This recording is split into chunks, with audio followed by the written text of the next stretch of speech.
I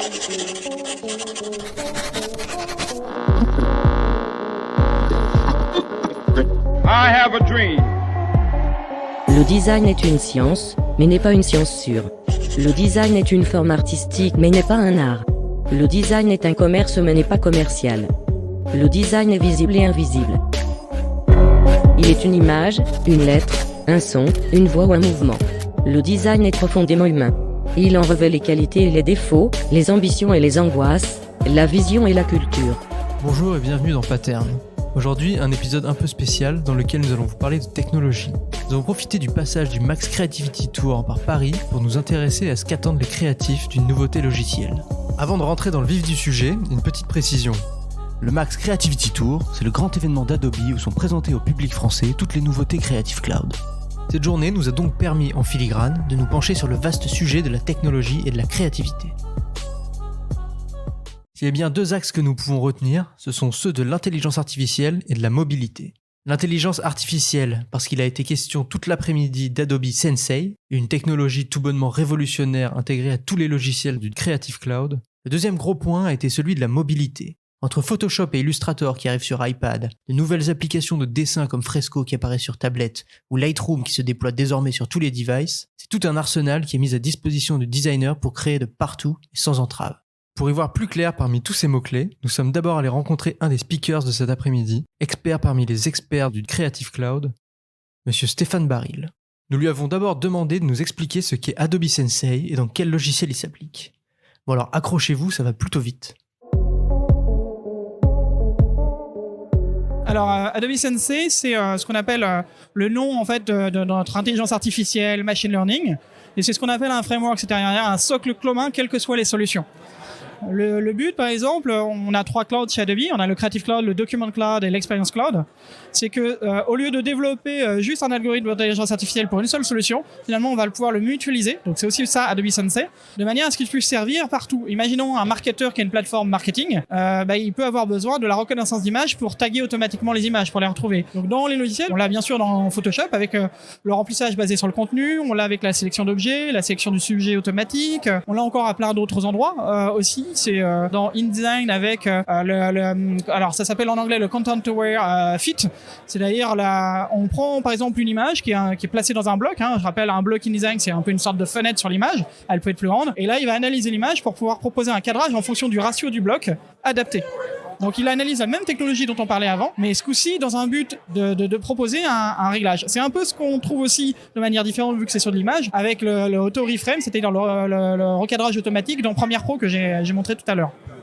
Et on va avoir tout un tas d'autres choses aussi pour extraire les couleurs, pour extraire le contenu. D'ailleurs, ce que j'aime bien toujours dire, c'est que ce qui est amusant, c'est que le premier filtre qui a été créé par le créateur de Photoshop, c'était le filtre néon que l'on a toujours. Beaucoup de gens se demandent à quoi ça sert, mais en fait, au tout début, son but était de trouver les contours de l'objet pour en trouver ensuite la signification. Et la reconnaissance et le détourage. Donc c'était déjà une des recherches, mais le socle technologique n'était pas encore là. Mais c'était déjà une des recherches et le but de ce fameux filtre que tout le monde se demande ce que c'est. On s'en sert pour simuler du dessin, mais en fait c'était le premier filtre de Photoshop développé par le fondateur. Pour citer aussi d'autres exemples, dans Character Animator, je sais pas si tu connais, c'est un logiciel qui permet de prendre des marionnettes Photoshop ou Illustrator, c'est des calques Photoshop avec la tête, les bouches, les différents phonèmes. Et automatiquement, la webcam, sans avoir besoin de mettre de pastilles, de repères, va faire l'auto-lip-sync, va bouger la tête, cligner les yeux en même temps que moi, en fait, automatiquement. Donc ça, c'est de l'intelligence artificielle qu'on retrouve aussi dans ce qu'on appelle de l'auto-lip-sync dans Animate pour faire de l'animation sur d'autres logiciels. Donc c'est pareil, c'est mutualisé. Que peut-on envisager comme développement à venir grâce à Sensei ? Tout, encore une fois, pour nous vraiment, ce que disait en fait Luc sur scène tout à l'heure, c'est que pour nous Adobe Sensei, le but c'est d'en faire plus un assistant pour les créatifs, un assistant personnel. Pour nous, réellement, notre vision, c'est que la créa reste malgré tout l'humain en fait. Maintenant, avoir un assistant qui va me permettre d'expérimenter sur des variantes, qui va par exemple me proposer rapidement par rapport à mes choix, par rapport à ce que je fais d'habitude, va me proposer des variantes pour pouvoir choisir, mais je choisis toujours. Je choisis et qui va me dire ok, j'ai besoin de détourer, je veux que ça se détourne quasiment automatiquement, ou des tâches répétitives, des déclinaisons de formats, par exemple sur les réseaux sociaux on a besoin de faire le même visuel sur plein de formats différents. Et bien en fait pour nous l'intelligence donc Adobe Sensei se concentre vraiment d'abord sur aider les créatifs à répondre à ce besoin croissant, cette explosion de contenu qu'on doit créer dans le même temps en fait, tout simplement. Donc pour moi c'est c'est de la reconnaissance automatique de mouvement, transposition de style. On a ça par exemple aussi dans Character Animator. On prend une peinture, un dessin qu'on a fait, et en fait on se met devant la webcam. Et en fait, on va faire A, I, U. Il va nous guider pour faire des sons, des expressions. Et ensuite, il va créer à partir d'une dessin. Il va transposer ce style sur la photo en fait de la personne. Donc, ce genre de choses, on va en imaginer plein en fait sur le futur. Et par exemple, le projet Photoshop Camera qu'on a annoncé à Max, c'est clairement ça. C'est les algorithmes plus de l'intelligence artificielle qui font qu'au lieu de passer, par exemple pour les réseaux, sur Photoshop pour faire un photomontage pour le poster, dans un premier temps, c'est plutôt les réseaux sociaux, mais bien entendu, on va imaginer d'autres choses derrière. Eh bien, c'est au niveau de la caméra où il va y avoir du computing au niveau de la lens et non plus en post-production. Donc, on avance aussi, bien entendu, sur ces terrains-là, de toujours aider à aller plus vite dans sa narration, dans ce qu'on veut raconter et d'arriver au résultat plus rapidement pour proposer plus, en fait, de déclinaisons, plus de formats, plus de réseaux, etc. Est-ce que vous pouvez nous expliquer en quoi les versions de Photoshop et Illustrator sur iPad diffèrent de celles sur desktop ? Ce qui ne diffère pas, c'est que c'est le même moteur. Le moteur, c'est vraiment c'est tout le code qui sert à faire tourner en fait les fonctions principales en fait de Photoshop et les fonctions de rendu. Ce qui fait que maintenant on a le même moteur sur Photoshop, Windows, Mac que sur l'iPad. Par contre, du coup, ce qui change, c'est que Photoshop il est utilisé dans une centaine de métiers différents. Donc, il est utilisé dans le médical, il est utilisé dans l'architecture, il est utilisé dans la peinture, les photographes, etc. Donc tout le monde utilise Photoshop.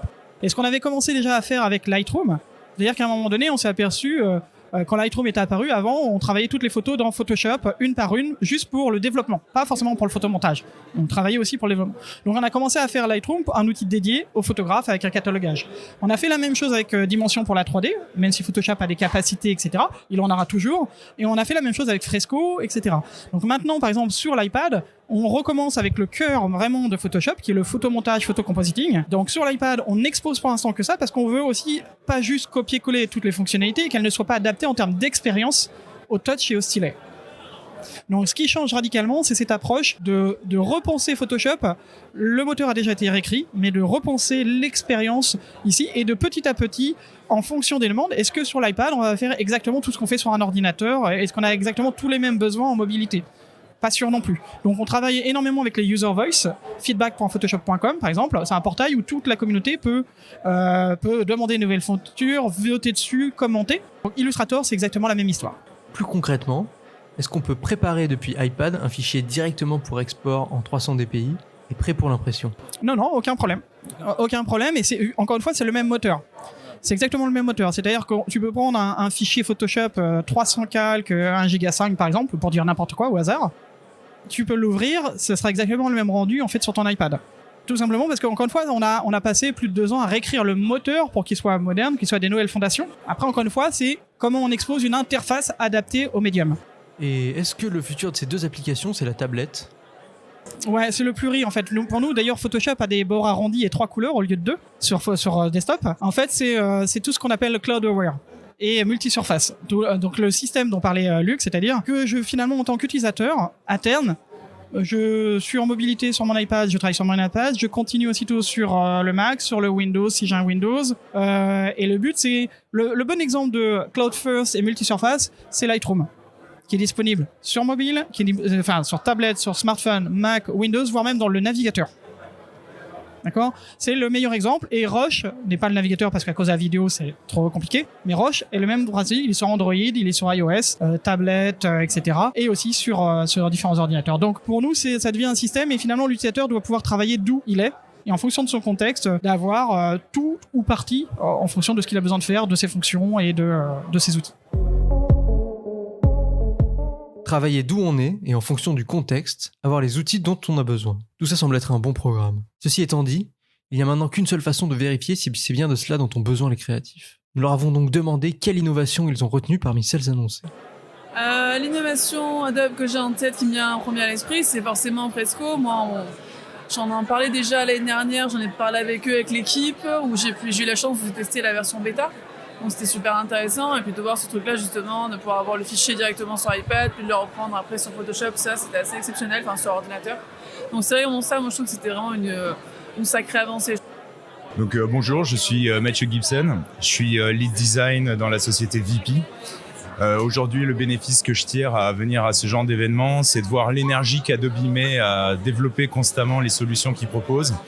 Je retiens pas spécifiquement une amélioration en particulier, mais je retiens plutôt leur énergie, leur dynamisme à proposer des solutions créatives pour les designers, pour les créatifs, la mobilité, la façon de pouvoir créer à tout moment, la façon d'être là au bon moment pour capter la bonne idée à un instant T. Du coup, moi, dans les nouvelles sorties Adobe qui m'intéressent, il y a surtout Illustrator sur iPad parce que j'utilise Illustrator dans mon travail d'illustratrice, donc ça, je l'attends avec impatience, ça va être bien. Ça va être une extension un petit peu de Fresco et tout ça, ça va être intéressant. Au niveau de l'utilisation dans les voyages ou les trucs comme ça peut être pas mal. Ouais. Moi, je pense que Fresco, c'est une appli qui permet d'être assez diverse. Moi, je dessine beaucoup sur carnet. Je dessine depuis tout petit. Et c'est vrai que jusqu'à présent, mon alternative, c'était dessiner sur Photoshop sur une tablette graphique. Ce qui voulait dire se balader avec un ordinateur portable au mieux pour être le plus mobile possible. Sur téléphone aussi, c'était possible. J'avais un logiciel avant qui me permettait avec un stylet sur le Galaxy Note de faire des petits croquis en étant un peu nomade. Mais là, ce que je découvre avec Fresco, c'est du coup un moyen d'être garanti d'avoir la qualité qu'on a sur ordinateur, que ce soit Mac ou PC, sur une tablette mobile. Et c'est vrai que c'est toujours assez étonnant, surtout les nouvelles fonctionnalités côté réalisme, style peinture à l'huile ou aquarelle, ça c'est des inédits. Donc c'est agréable à utiliser, un plaisir de s'amuser avec.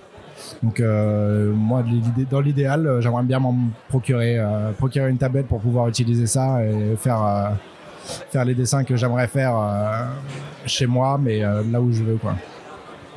Bon, on ne vous le cache pas, tous les gens que vous venez d'entendre sont plutôt jeunes. Jeunes dans le sens où la technologie a toujours été présente depuis qu'ils ont débuté leurs activités. Il est donc assez compliqué pour eux, on se l'imagine, de concevoir leur rapport à la création sans que la technologie n'intervienne à un moment ou à un autre. Par chance, cet après-midi-là intervenait un vénérable dessinateur.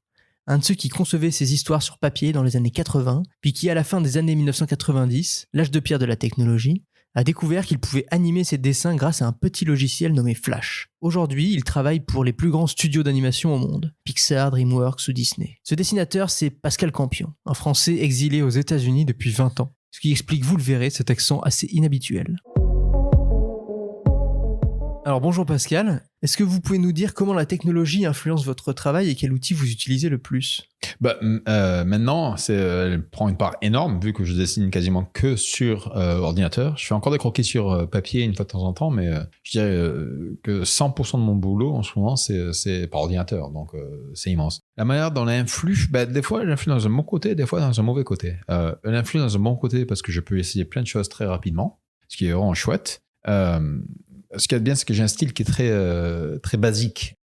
Je suis pas basé sur une énorme connaissance technique ou technologique. Donc moi, quand j'utilise Photoshop ou Fresco ou quoi que ce soit, j'utilise vraiment le truc de base dessus. Donc ça me permet en fait de pas être esclave de la technique. Mais bon, d'un autre côté, il y a plein de choses qu'on fait qui sont des habitudes avec la technologie. Et des fois, ça, c'est des choses. Il faut que je sois conscient de ce que je fasse pour pouvoir m'en débarrasser. Sinon, ça devient des habitudes et c'est pas très créatif. Et si vous avez un outil rêvé, lequel ce serait ? Quel outil est-ce que je rêverais d'avoir ? Là, je fais de la réalité virtuelle en ce moment et j'aimerais bien que ça...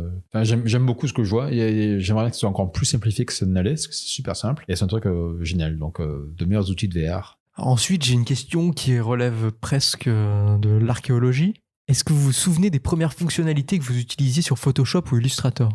Photoshop, j'y suis arrivé il n'y a pas très longtemps. Avant, j'utilisais Flash parce que c'était le premier software que j'ai découvert et comme je suis très fainéant, j'ai pas voulu apprendre autre chose. Puis Flash, ça marchait très bien. Donc, la première fonction qui m'a le plus épaté sur Flash, c'est quand on appuie sur la touche Entrée. Ça faisait lire toutes les images et on avait une animation automatique. Et ça m'avait absolument adoré. J'avais adoré ça. Ouais.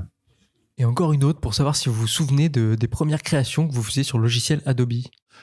Et sous Flash, la première chose que j'ai faite, dont je suis conscient, c'était un petit chien qui courait après un papillon. Je l'ai encore d'ailleurs l'animation, parce que ça m'avait marqué que je savais pas que je pouvais faire l'animation. Techniquement, je savais pas que j'étais capable moi-même de pouvoir faire des images et qu'elles bougent, et j'étais très content. Sous Photoshop, c'est dur il y a pas très longtemps, et surtout qu'au départ, quand je commençais à utiliser Photoshop, il y a 5-6 ans, je prenais des images que j'avais faites en Flash et je me faisais la lumière dessus. Je créais pas forcément quelque chose, mais la première fois que j'ai créé quelque chose entièrement en Photoshop, c'était un petit cochon sur un fond de jungle. Je me rappelle bien parce que je savais pas du tout ce que je faisais. Et j'ai dit, mais qu'est-ce que c'est que cette horreur? Ça montre que vous en avez déjà beaucoup vu question technologie. Est-ce que vous pensez que le geste du créatif a changé du fait de la place de plus en plus croissante de la technologie dans ses pratiques? Le geste, je pense qu'il avait changé à un moment donné, et puis je crois que plus ça va, plus ce que je vois d'ailleurs, c'est de revenir au gestuel justement.